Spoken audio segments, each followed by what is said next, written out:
Okay, now let's do these exercises. So I added a little bit more complexity, particularly to this example, when we're doing the IUPAC nomenclature, the systematic nomenclature. As we have said before, we need to identify our parent chain, and it must contain our functional group. It need to be the longest. So here we have one, that's always my carbon number one, the one in the carboxylic acid. 1, 2, 3, 4, 5, and 6. And I can go 5, 6 up here, or here is the same, exactly the same. So this, in principle, will be hexanoic acid, because we have 6 carbons. So hexanoic acid. And I have in carbon 5 2 metals. Since I have 2 metal groups, I need to say dimethyl, and I need to say 5 5. So this is 5 5 dimethyl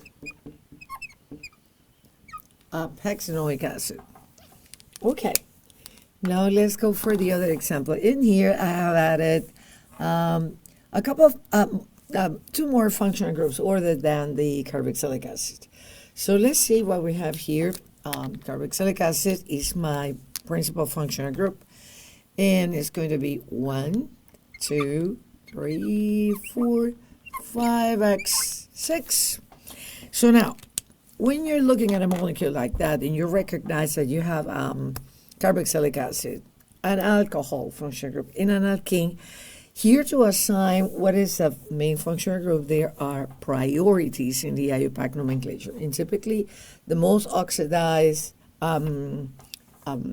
a carbon state will have higher priorities. So the carbon at the carboxylic acid is highly oxidized. So carboxylic acid is high up there in the priority list for a designating nomenclature.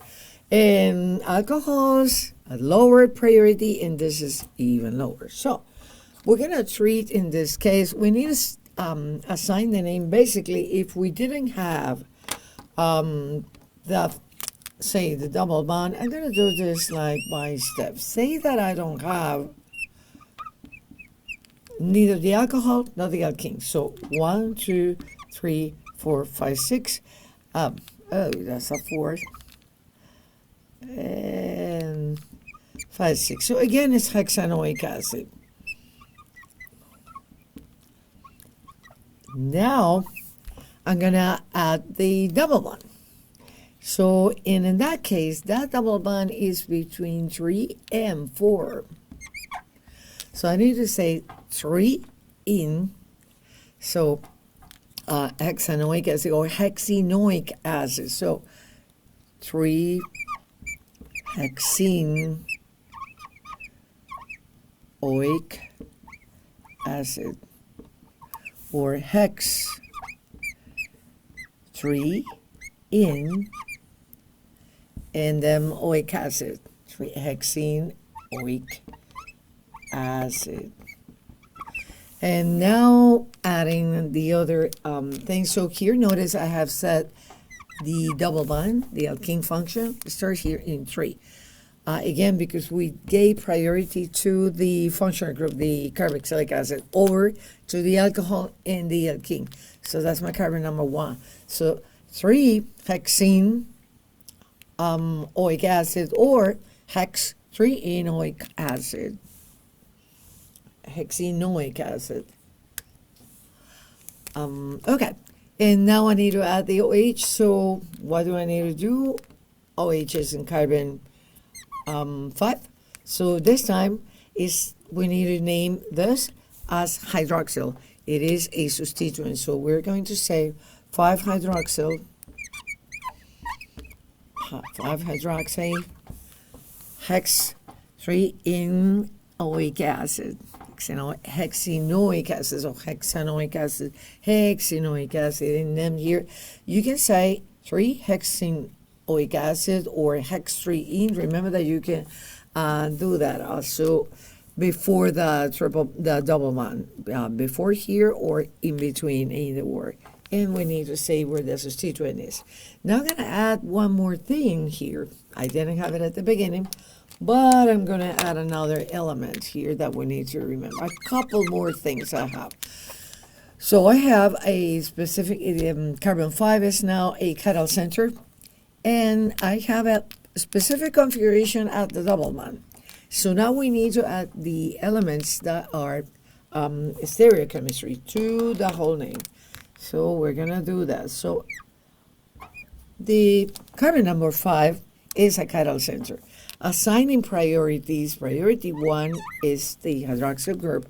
Remember that here you have hydrogens, so that's your priority 4. And when you go to this 2-carbon chain, in the first layer, let's say carbon-carbon, they have the same atomic number, but carbon number 4 is bonded to twice. Let's say we're going to say carbon-carbon because it's 2 bonds to carbon 3, and it has a hydrogen. However, carbon 6 is bonded to 3 H's. So clearly, carbon 4, that's higher priority. So I have 1, 2 on this side, and then 3.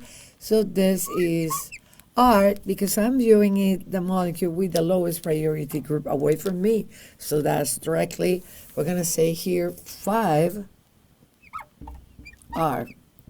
And then 3 for the location of the double bond.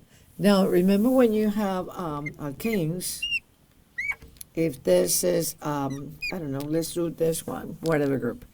So here, when you have that, you need to assign priorities again to determine E and Z configuration. That's more general than saying cis trans. When you have this, for example, that is trans to butene.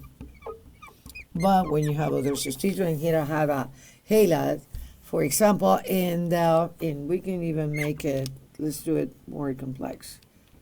Here, methyl and ethyl, I can no longer use the cis trans. So let's do that. The way you do that is assigning priorities to each of the substituents at the vinylic carbons. So for this carbon, we have an H and a chlorine. So chlorine has a higher atomic number. And here, carbon and carbon, but this carbon here is attached to HHH. This carbon here is bonded to another carbon into 2 H's. So this up here has higher priority over that. So the 2 higher priority groups are opposite sides. So this is the E. Just to remember things. So whenever you do names, remember that you need to choose a longest chain that contains the functional group. Here I have several, so I need to choose what is the functional group that has the highest priority, in this case with the carboxylic acid. Then we need to specify the location of the double bond. A couple of ways to do that.